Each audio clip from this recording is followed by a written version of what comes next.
Hello, मैं major general Rajendra Singh Thakur, सेवानिवृत्त 129 air defence regiment.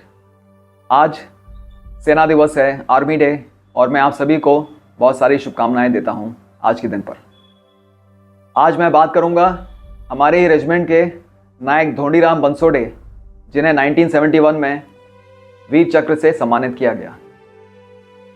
सबसे पहले मैं आप सभी से अनुरोध करूंगा कि अगर आपको लगता है तो मेरा चैनल, जिसका नाम है मेजर जनरल ठाकुर, इसे सब्सक्राइब जरूर करें। तो मैं बात करता हूं 5 दिसंबर 1971 की रात, लगभग 11 बजे का टाइम था। ओखा पोर्ट में 129 ट्रुप का एक गन, L60 गन के कमांडर नायक धोंडीराम बंसोड़े वहाँ पर डिप्लॉयड थे। और नायक धोंडीराम बंसोड़े की उस वक़्त सर्विस 10 साल की थी और उम्र थी उनकी 31 वर्ष। नायक धोंडीराम बंसोड़े को उस रात इस बात का बिल्कुल भी एहसास नहीं था कि आने वाले क्षणों में वो कुछ ऐसा काम कर बैठेंगे जिससे कि उनका नाम हमेशा हमेशा के लिए 129 एयर डिफेंस के इतिहास में स्वर्ण अक्षरों में लिखा जाएगा। तो लगभग 11 बजे नायक धोंडीराम बंसोड़े को, जो कि गन के कमांडर थे, और उनको उनके ट्रुप कमांडर कैप्टन धर्माधिकारी ने बताया कि ओखा पोर्ट पर कुछ ही समय में पाकिस्तानी हवाई हमला होने वाला है। नायक धोंडीराम बंसोड़े ने सिखलाए हुए तरीके से अपने गन डिटैचमेंट को अलर्ट किया और जिस तरफ से अटैक होने का अंदेशा था उस तरफ अपनी गन का बैरल ले गए। और कुछ ही क्षणों में जब हवाई जहाज़ के आने का उनको पता लगा, उन्होंने अपनी गन से 154 राउंड सिखलाए हुए तरीके से फायर किए और चंद सेकंडों में वो पाकिस्तान का F-86 एबर जेट आग में लिपटकर समुंदर में गिर गया। ये क्षण और इस वीरता के लिए, इस अच्छे काम के लिए नायक धोंडीराम बंसोड़े को वीर चक्र से सम्मानित किया गया। 1971 वॉर खत्म होने के बाद नायक धोंडीराम बंसोड़े का सम्मान देश में और प्रदेश में हुआ। नायक धोंडीराम बंसोड़े सांगली महाराष्ट्र के थे और महाराष्ट्र के गवर्नर ने उनका सम्मान किया। नायक धोंडीराम बंसोड़े की मुलाकात उस वक्त के जो प्रधानमंत्री थे श्रीमती इंदिरा गांधी, उनसे मुलाकात हुई।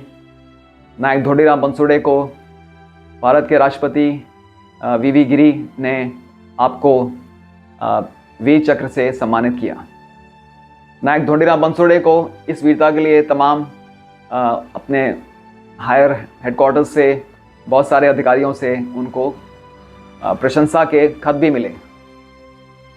धोंडीराम बंसोड़े ने 4 साल नौकरी और करके 75 में वो सेना से रिटायर हुए और अपने गांव में जाकर वापस अपने परिवार के साथ रहने लगे।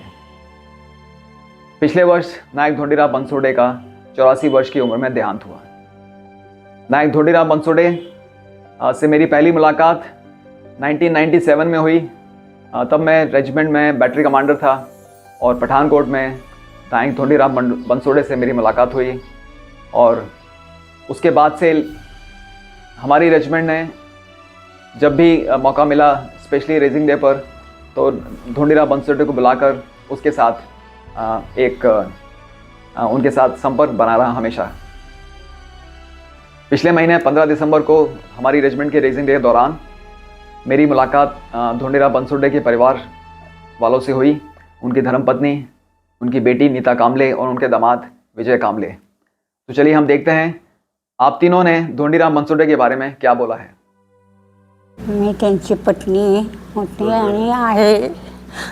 त्यांनी माझा सांभाळ चांगला केला, सांभाळली चांगली व्यवस्थित, मला काही कमी पडू दिलं नाही, मुलांनाही सगळं सांभाळ केला आहे। पण ते आता गेले तुम्हाला शेवट त्यांनी ठेवून पाठीमागं गेले, अचानक झाले त्यांची। रानात हे कामाला ते जात होते, आमच्याबरोबर येत होते, जाऊन बसायचे रानात,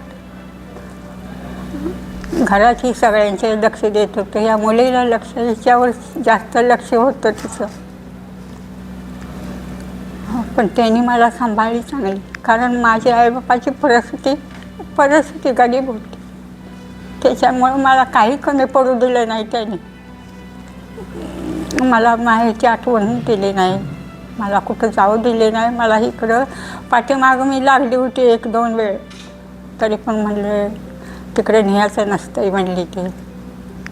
तिकडं बायका नेत नाही ती, तुला कुठं नेऊ असं बोलत होते. तो मैं जानना चाहता हूँ कि ऐसा क्या है जो आप बताना चाहते हैं पापा के बारे में, जो कि 12980 रेजिमेंट के लोग जिसके बारे में जाने और बाकी लोग हैं जो आपके पापा के साथ जुड़े हैं वो जाने, और जो लोग नहीं भी जुड़े हैं वो जाने इसके बारे में क्या बताना चाहेंगे आप? पहले तो मैं बात करना चाहूँगी, पापा तो बहुत सिंपल थे और देश से बहुत लगाव था उनको, और हमेशा देश की ही बातें करते थे. और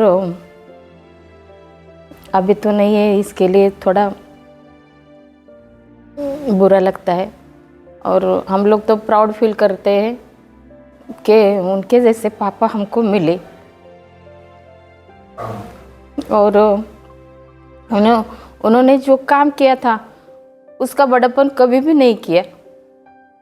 और